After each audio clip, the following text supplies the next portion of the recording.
Ya, ini suara saya jelas atau enggak, Mas? Jelas, Pak. Jelas. Bismillahirrahmanirrahim sampai hadis. Oh, ittaku. Ya, 23 ya. 23, Pak. Ya. Ittaku dakwatal madlumi. Aku wedya sapa sira kabeh. Dakwatal madlumi ing dungane wong kang den dolimi. Fa innaha moko sedurunge donga iku tuh malu iku den gawa apa donga alal gomami ing atase awan atau gomam. Yaqulu dawuh sapa Allah wa izzati demi kemuliaanku wa jalali lan demi keagunganku la ansurannaka yakti bakal nulungi temen sapa ingsun ka ing sira walau ba'dahinin lan senajan iku sakwise mangsa. Jadi kita ulangi dari hadis ini. Ini masih berkaitan dengan kedzaliman. Jadi kalian takutlah akan doanya orang yang didolimi. Dolim itu apa? Dolim itu artinya adalah melewati batas dari sesuatu. Contoh apa misalkan? Anda guyon, Anda bercanda. Kalau biasa-biasa enggak dolim. Tapi kalau bercandanya sampai melebihi batas, maka itu dolim. Contoh yang melebihi batas seperti apa? Kalau Anda sering lihat acara di Antv atau Indosiar, ada acara pion-pionnya apa itu yang apa namanya? Yang Sule dan teman-temannya, apa itu namanya? Trans Java, Pak. Trans. Extravaganza. Oh, extravaganza. Anda lihat, kadang ketika mereka bercanda itu kan melebihi batas, ya kan? Nah, itu namanya sudah dolim. Ada pula yang mengatakan bahasanya dolim itu adalah wata'ad dan artinya Anda menyakiti orang lain. Meskipun itu dengan ucapan atau dengan perbuatan, itu namanya dolim. Maka kedoliman pada seseorang itu cari ngerokok mau bisa. Kenapa, Mas? Ada yang mau? Ya kita teruskan. Oh, tadi ada iklan sebentar. Iklan. Ya, iklan lah namanya. Jadi dolim tadi tak terangkan itu adalah melakukan sesuatu melebihi dari dari batas tertentu, batas kewajaran. Contoh apa misalkan orang makan umumnya itu cuma 1 piring. Anda kok bisa makan sampai 3 piring, 4 piring, 5 piring? Ya itu namanya dolim. Tapi dolim pada dirinya sendiri. Karena kedoliman itu ada 2. Dolim pada diri sendiri dan dolim kepada orang lain. Dolim kepada diri sendiri itu yang paling besar, yang paling bahaya itu apa? Syirik. Allah mengatakan inna syirka ladulmun kabir. Sesungguhnya kesyirikan itu adalah kedoliman yang sangat besar. Ini dolim yang paling besar pada diri sendiri. Dolim yang kedua, dolim kepada orang lain. Dolim kepada orang lain itu yang paling bahaya itu kalau Anda mendolimi seseorang di mana orang itu tidak punya penolong, tidak punya keluarga, tidak punya koneksi, tinggal orang itu sendiri, hanya bisa sambat pada Allah Subhanahu wa Ta'ala. Jadi kedoliman itu nanti akan menyebabkan doanya orang yang didolimi itu segera sampai kepada Allah Subhanahu wa Ta'ala. Bahkan dalam hadis lain diterangkan doanya orang yang dolim itu ibaratnya semacam percikan api. Percikan api. Saking cepatnya sampai kepada Allah, kemudian diangkat kepada al-ghamam. Al-ghamam itu apa? Al-ghamam itu ada 2 penafsiran. Penafsiran pertama, ghamam itu langit-langit putih, awan-awan putih. Kalau Anda lihat di langit itu ada awan-awan putih, maka itu al-ghamam. Maka dari langit itu nanti akan dibawa kepada Allah Subhanahu wa Ta'ala. Ada yang mengatakan al-ghamam itu adalah sesuatu yang putih yang berada di atas langit 7. Jadi Jadi kita itu dalam Al-Quran bahwasanya manusia itu berada di langit.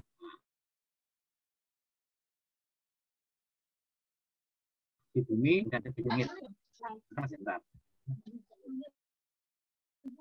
Nah, jadi ada keluarga di sebelah, suaranya keras, nanti mengganggu ngaji, tak suruh pindah.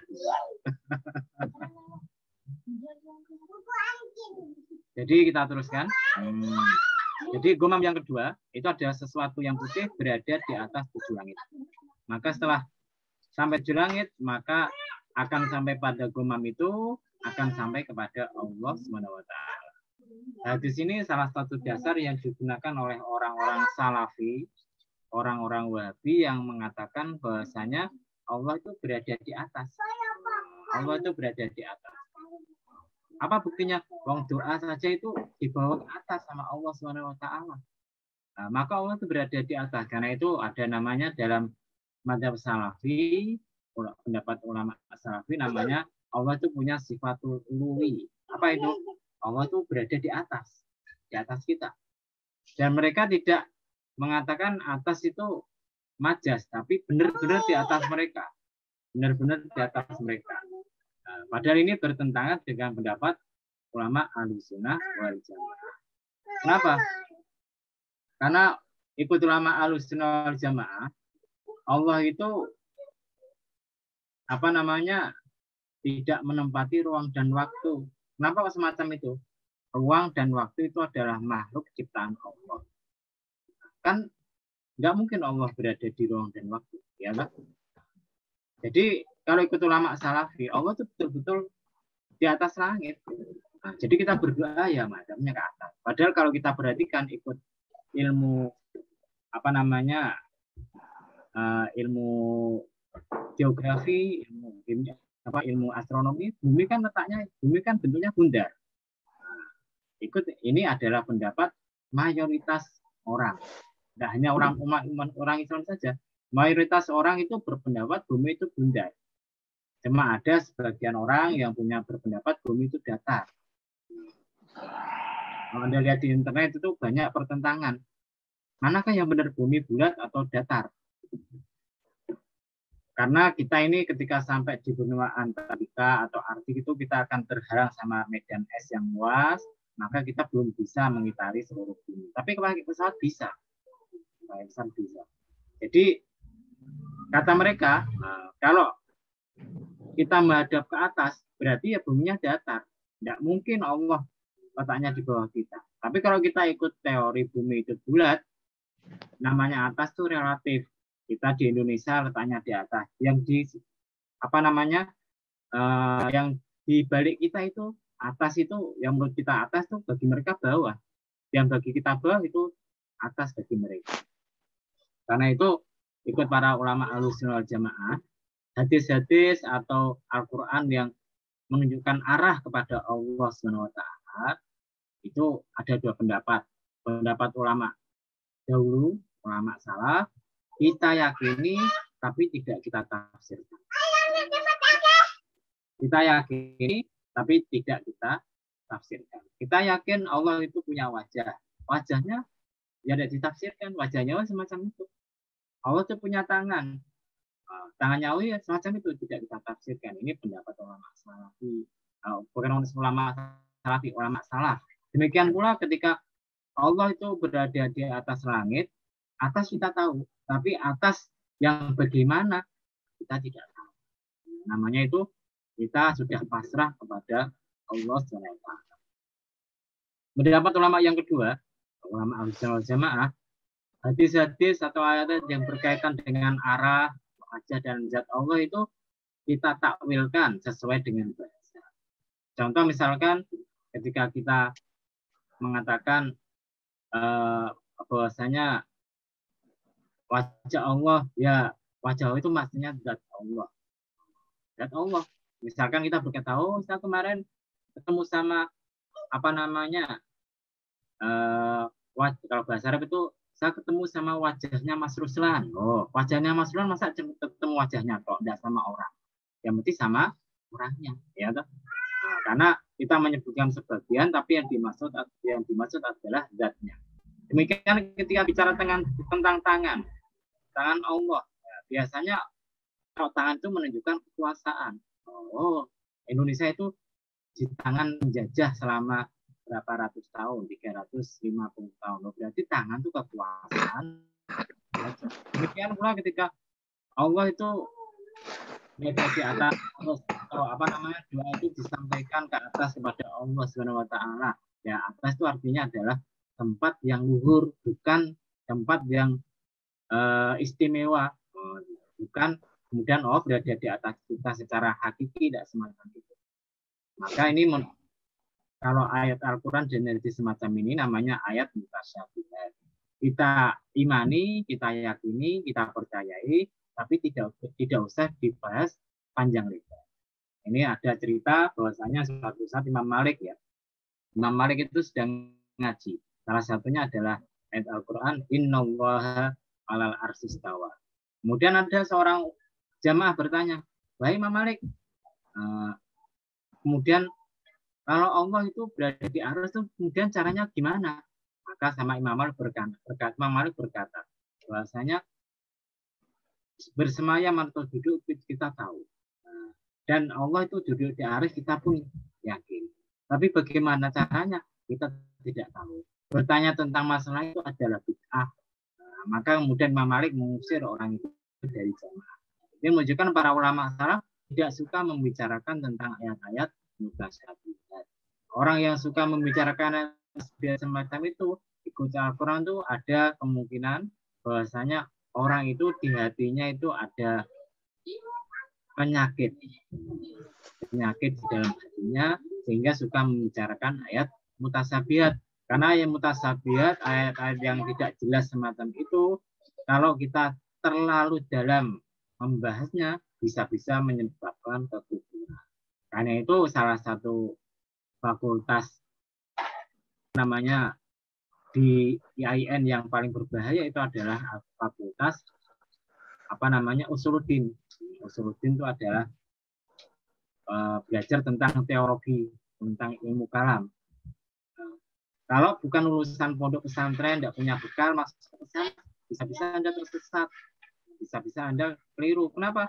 Karena kadang dosanya menerangkan, ada aliran ini tidak diterangkan mana yang benar, mana yang salah menurut agama. Jadi hati-hati. Kita teruskan. Misalnya pendapat yang kedua tadi, Ghamam itu adalah sesuatu yang putih yang melingkupi 7 langit tadi. Seandainya Al-Ghamam itu kemudian hancur, maka binasalah alam semesta ini. Jadi kalau kita katakan bahwasanya Allah itu tidak berada di mana-mana, tapi ada di mana-mana. Gampangnya semacam itu. Kenapa? Karena ruang dan waktu itu adalah ciptaan Allah Subhanahu wa taala.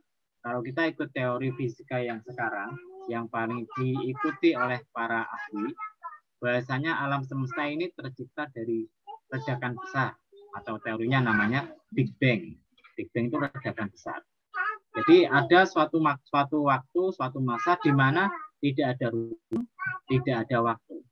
Kemudian nanti akan terjadi ledakan besar. Ketika ledakan itu terjadi, mulailah muncul waktu, mulailah muncul ruang. Ini sudah dibuktikan dengan teleskop yang terbaru saat ini. Ternyata ada radiasi yang menunjukkan bahwasanya alam semesta itu berada mulai dari satu titik asal. Nah, ini masih dicari titik asalnya di mana. Jadi kalau kita meyakini bahwasanya ruang dan waktu itu adalah ciptaan Allah, maka teori Isra Mi'raj jadi mungkin. Kenapa kok jadi mungkin? Yang punya waktu dan ruang adalah Allah Subhanahu wa taala. Jadi kalau Allah menghendaki Nabi Muhammad pergi dari mana? Mekah menuju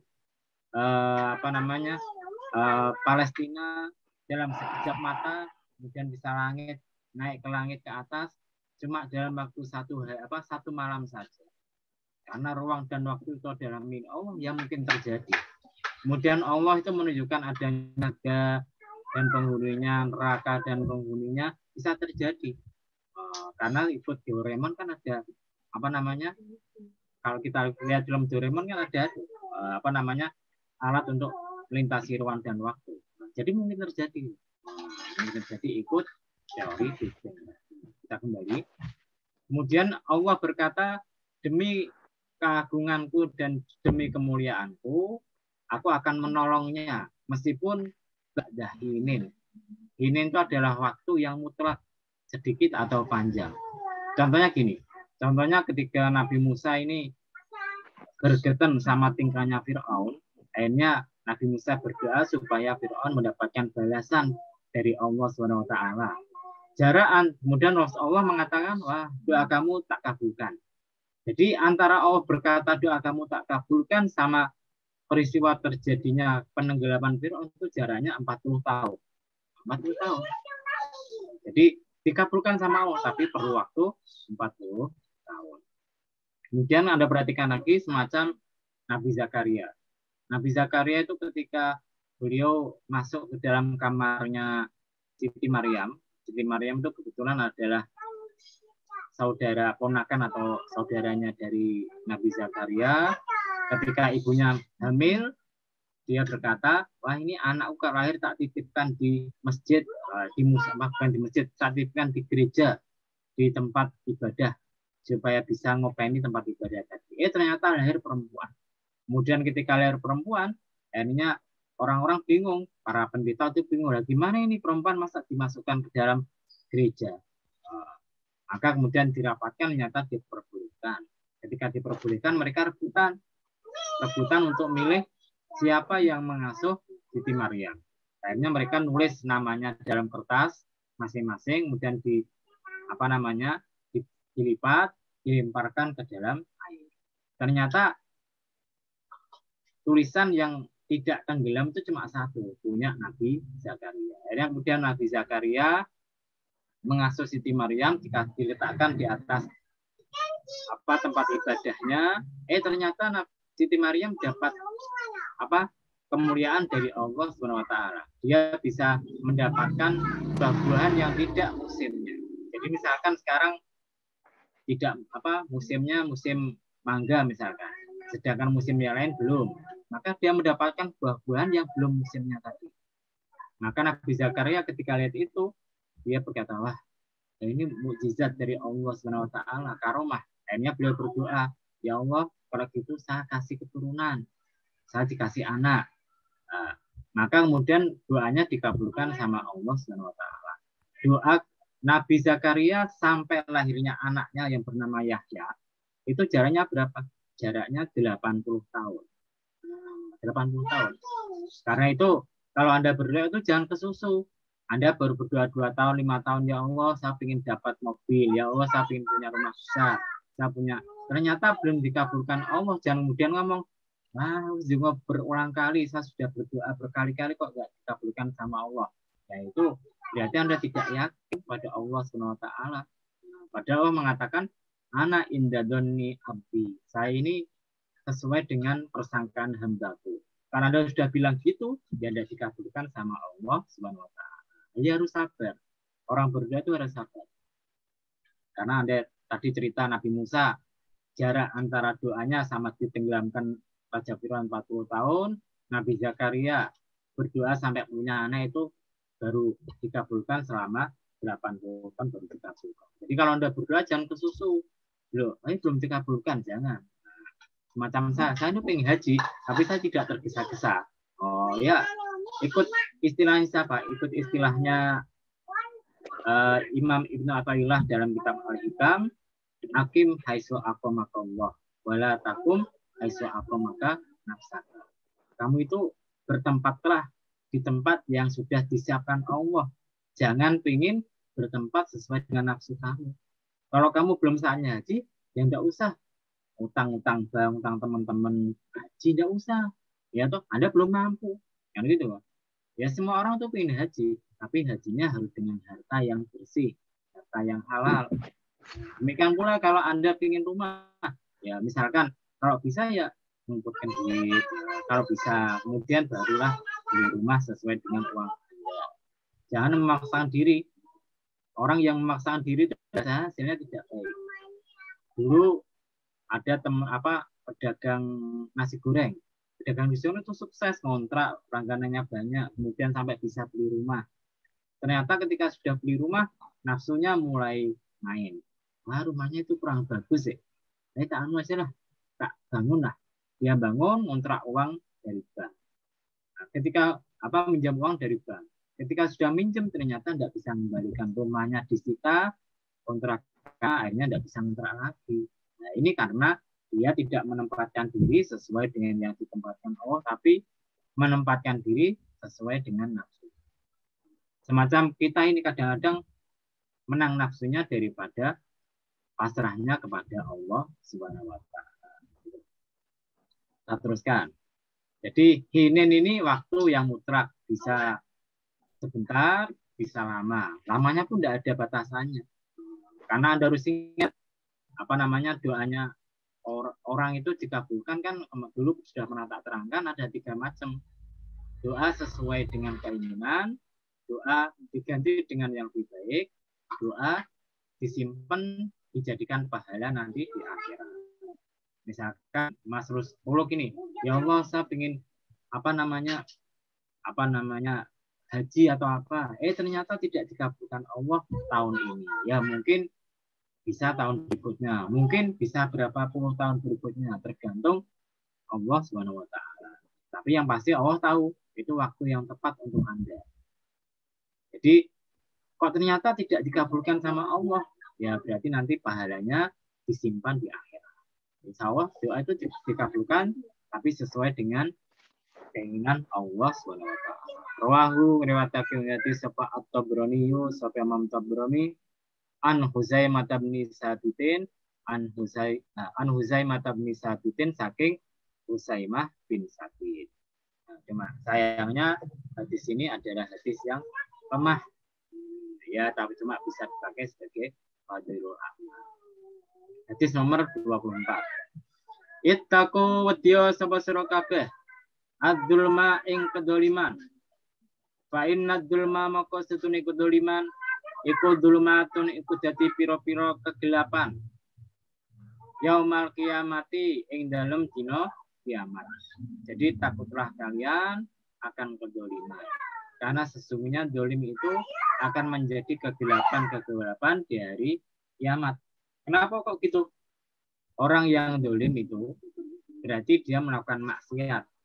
Orang yang melakukan maksiat itu akan diciptakan titik hitam di dalam hatinya. Dulu sudah pernah tak terangkan. Titik hitam itu namanya adalah royan. Royan itu ada titik gelap dalam hati. Ketika orang itu sudah banyak berbuat dolim, berarti dia sudah menciptakan kegelapan-kegelapan di dalam hatinya. Sehingga hatinya menjadi gelap. Ketika hati menjadi gelap, maka hidayah itu akan hilang dari orang tadi. Kemudian basiroh, mata hati orang itu pun akan menjadi hilang. Karena itu para orang yang dolim itu biasanya kemudian orangnya tegel.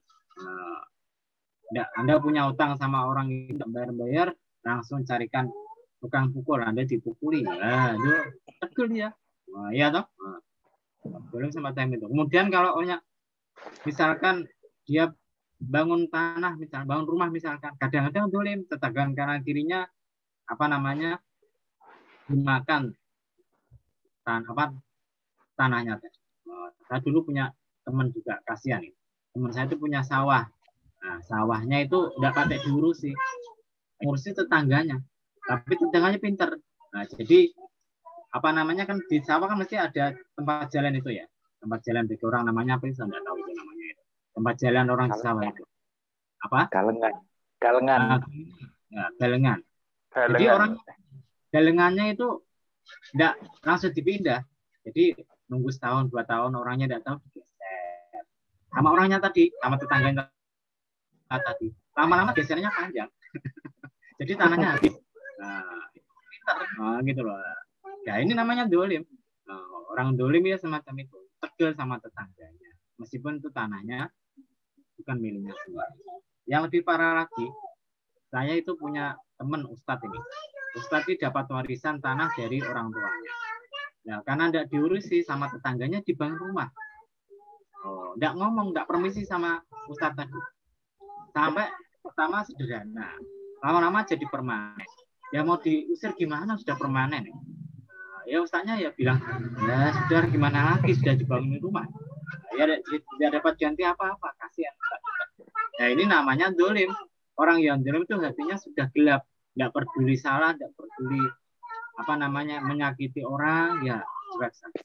Karena itu kalau Anda lihat orang yang dolim itu kadang wajahnya itu gelap, meskipun tampan, meskipun cantik itu kadang tidak nyeneng. Kenapa? Karena tidak ada cahaya dalam hatinya, ada hidayah dalam hatinya.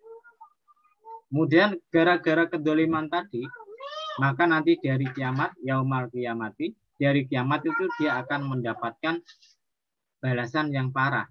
Artinya tidak akan mendapatkan bantuan dari Allah Subhanahu wa taala, bantuan dari Rasul, bantuan dari para ulama-ulama. Jadi ya di sana puyeng dia. Orang yang puyeng ya akhirnya pikirannya gelap.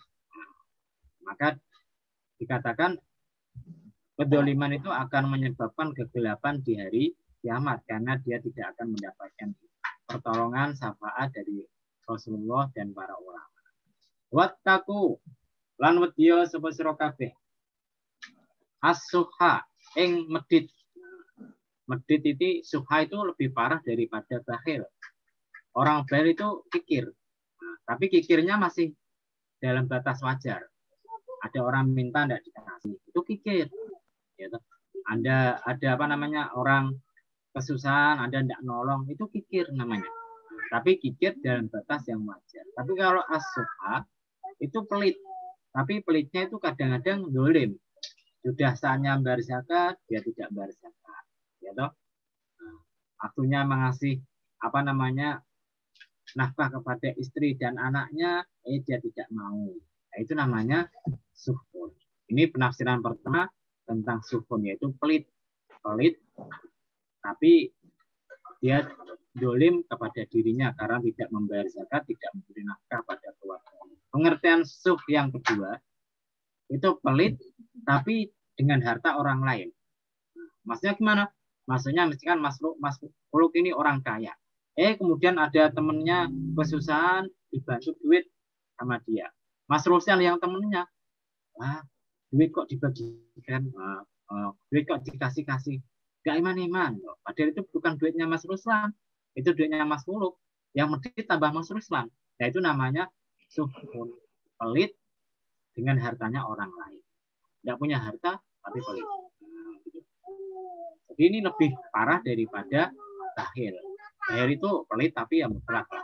Kalau suh itu sudah pelit tapi dolim melebihi batas atau dia pelit dengan hartanya orang lain.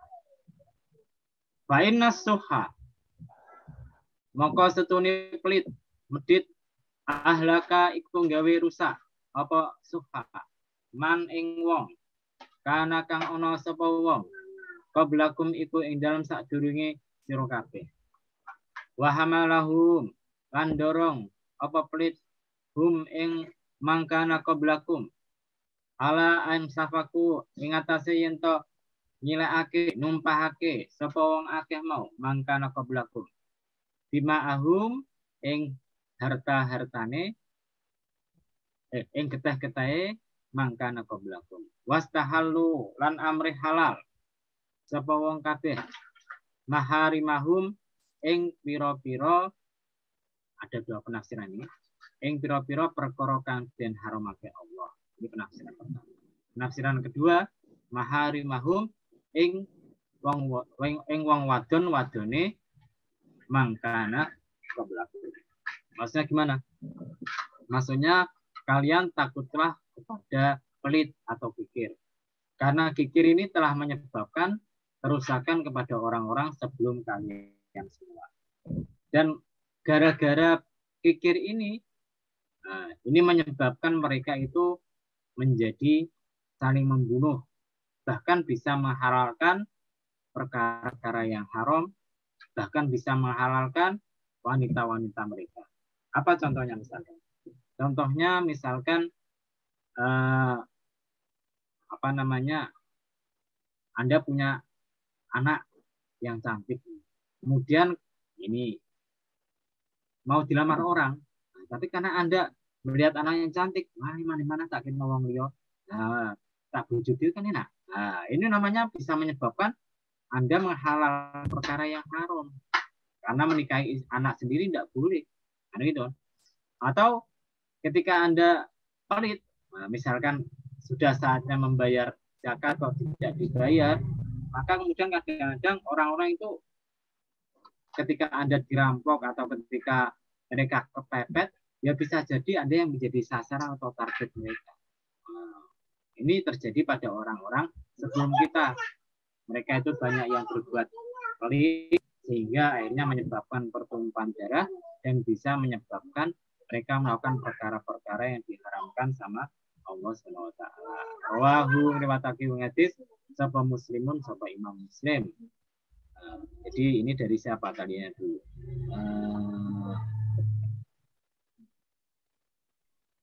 Dari Jabir, dari sahabat Jabir, juga diriwayatkan oleh Imam Ahmad. Sudah berapa menit Mas Fuluk ini? 6 menit, Pak. Tinggal 6 menit. Silahkan kalau mau tanya mungkin. Sudah. Kalau tidak mau ya kita teruskan hadisnya. Silahkan. Yang lain? Monggo. Yang ikut berapa orang ini? Alhamdulillah 6, Pak. 6. Mas Slamet. 5. Ada sama Mas Ruslan. Satunya siapa lagi? Pak Nur. Pak Nur ini jauh nih, Pak. Sama Mas Baidowi, Pak.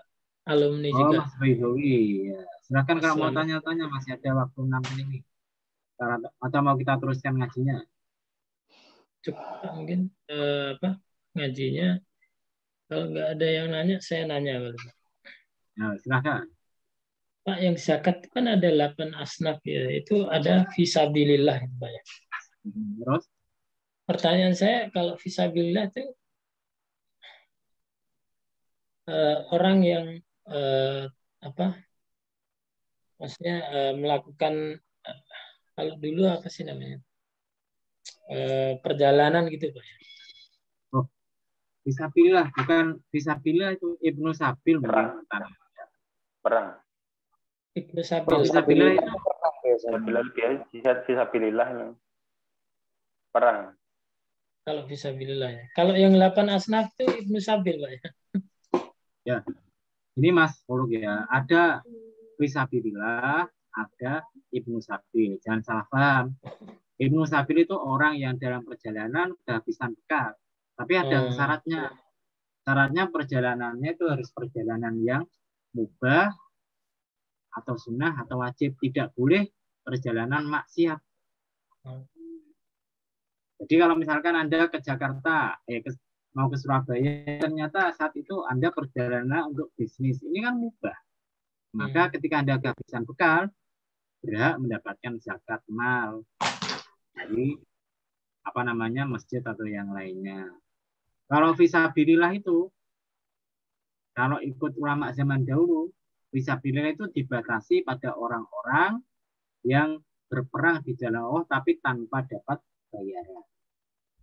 Jadi Anda berperang melawan orang kafir, menegakkan agama Islam untuk membela negara Islam, yaitu namanya fisabilillah. Tapi kalau Anda ikut ulama-ulama zaman sekarang, ulama semacam Nawawi Banten dan yang lainnya, mereka memperluas cakupan fisabilillah. Mereka menafsirkan fisabilillah adalah fisabil khair, orang yang berbuat ke dalam jalan kebaikan. Kalau Anda ikut istilah ini, misalkan ada santri yang ngaji tidak punya duit dari orang tuanya, tidak punya bekal, Anda kasih boleh. Fisabil khair. Ada guru ngulang, ustadz ngajar, kemudian Anda kasih, ya boleh. Ini namanya fisabilillah. Yang tidak boleh, ustadznya Arab zakat, tidak boleh. Tapi dapat zakat boleh, tapi ustadz Arab zakat tidak boleh. Nah, gitu loh, terangkan ya. Anda kasih boleh, tapi fisabilillah. Kalau tidak percaya, baca kitab Kasifatus saja. Dalam kitab Kasifatus saja, sarahnya Safinatun Najah karena Imam Naim Banten, dia memperluas istilah fisabilillah. Kalau Anda baca itu, wah, Asnaf 8 itu jelas, Mas. Nah, semacam mu'alaf. Mu'alaf itu padahal kita kan orang yang baru masuk Islam. Tapi kalau kita ikut kitab Safinatun Najah, mu'alaf itu ada dua macam. Orang Islam yang memang baru masuk, itu namanya mu'alaf, berhak dapat, atau orang kafir yang dia bisa menjaga orang Islam dari kejahatan. Contoh gini misalkan di kampung kita itu ada Pak RW. Kebetulan RW-nya itu bukan beragama Islam, tapi beragama Kristen. Tapi dia ditakuti sama orang-orang Kristen, sama orang-orang non-Islam. Jadi kalau kita ngasih dia duit sebagai zakat, dia itu akan melindungi kita dari gangguan orang-orang kafir, orang-orang non-Islam. Ini boleh. Itu mu'allafatu qulubuhum, orang yang dilembutkan hatinya. Jadi Imam Nawawi Banten itu orang kafir pun bisa dapat zakat dalam kategori mu'allafatu qulubuhum. Kalau Anda pengen baca itu bagus penjelasannya panjang lebar tentang asnaf 8. Paham masuk? Jadi jangan dicampur adukan antara Ibnu Sabil sama Fisabilillah. Paham ya? Ada yang mau tanya lagi mungkin?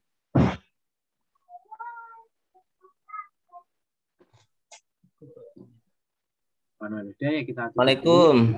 Waalaikumsalam. Dari Tanglet Ustad, kula nyuwun izin gabung riyen nggih Ustad. Apa ini Mas Badowi? Nggih, Yai. Oh, bukan Yai ini. Bukan Yai. Belum tanya jadi Pak. Bareng nggih. Nggih Pak Farid. Nyuwun sewu Mas Kuluk matur nuwun udah diizinin gabung sama Mas Ruslan. Nggih. Nggih dari Tanglet niki Pak Farid terkait tadi ya Allah di Arsy gitu kan, atau kalau dalam mudahnya tuh anak-anak pemahamannya seperti apa nggak Ustadz? Kalau kita itu ngasih pemahaman ke anak-anak kita, Allah itu di mana sih? Terus kemudian seperti apa sih? Kira-kira yang simple dan apa niku istilahnya dimengerti ngoten no, biar kita itu nggak salah jawab, terus kemudian anak itu nggak salah tafsir nih, matur nuwun.